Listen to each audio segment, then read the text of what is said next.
Sa masiglang bayan ng Mabalak at Pampanga, nagsisimula ang ating paglalakbay. At last, narito na tayo sa Gabaldon, Nueva Ecija. Habang bumabaybay sa makipot ng kalsada, ramdam mo agad ang preskong hangin na bumabalot sa paligid.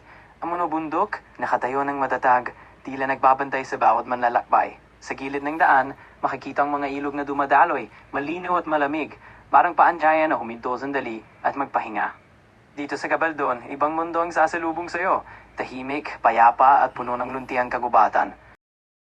Pagdating namin dito sa Gabaldon, hindi na kami nakapagpigil. Napagdesisyonan naming maligo sa ilog. Ang tubig, malamig at maninaw, dumadaloy mula sa kabundukan. Sa bawat paglublob, amdam mo ang preskong hangin na natahimikan ng paligid. Habang nagtatampisaw, maririnig ang halakhak ng tropa, tunog ang agos ng ilog, at huni ng mga ibon sa paligid. Paling sandaling nakalimutan ng pagod ng biyahe. Dito, puro saya at pakikipag-bonding lang. Ang simpleng ilog na ito, nagiging espesyal dahil sa karanatan.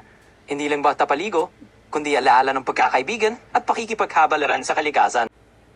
Pagkatapos ng mahabang biyahe at pagtampisaw sa ilog, dito sa gilid ng Gabaldon, napagdesisyonan naming kumain. Simple lang ang setup.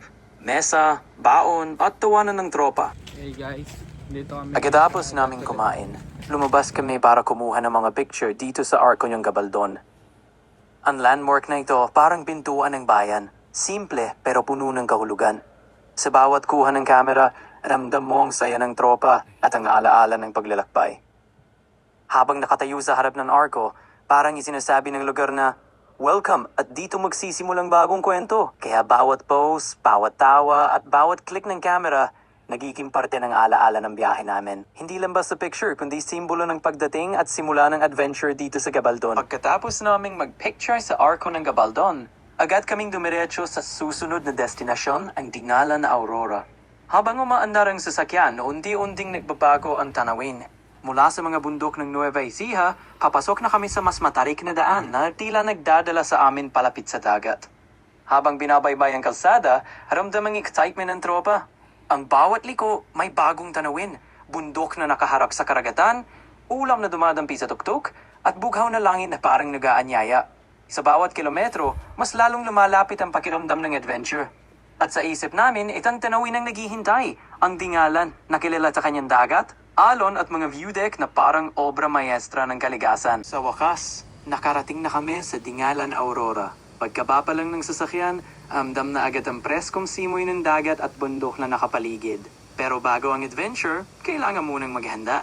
Kaya dumiretso kaming sa tindahan para mamili ng tubig at mga kailangan sa pag-akyat. Simple lang, pero mahalaga.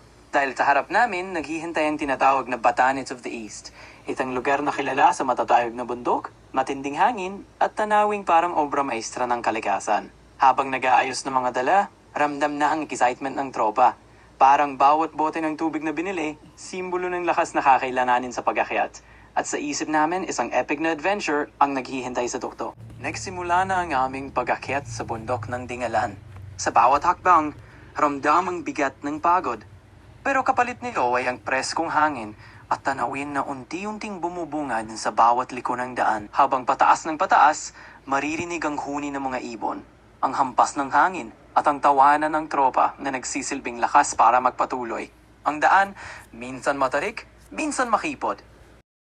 At sa wakas, narating namin ang tuktok. Ang tanawing, nahay umangha, bundok na nakaharap sa dagat, ulap na dumadampi sa tuktok, at ang bughaw na karagatan na tila walang hanggan. Dito mo mararamdaman na lahat ng pagod, sulit na sulit. Ito ang Dingalan, ang tinatawag na Batanes of the East. Isang obra ng kalikasan na hindi lang basta tanawin, kundi karanasang mananatili sa aming alaala.